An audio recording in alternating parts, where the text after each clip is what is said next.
Hello guys, আমি খুব অসুস্থ।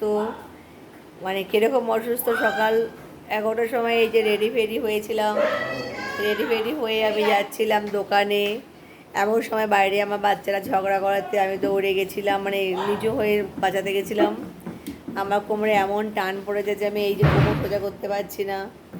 আমি অনেকক্ষণ বেডে শুয়েছিলাম, সেখান থেকে বেড থেকে উঠতে আমার সময় লেগেছে মিনিমাম 40 মিনিট। তাও আমার মেয়ে আর রিতা দুজনে মিলে হেল্প করাতে হয়েছে। কী অবস্থা, কেমন লাগছে দেখতে আমাকে।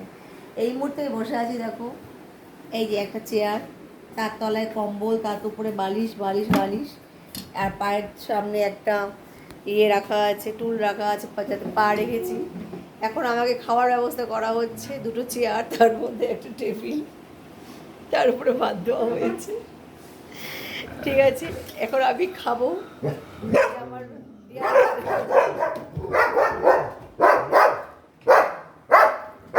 এরা ভাবছে মাকে মারছে, সেই ভেবে সবাই মাকে অপারেট করবে।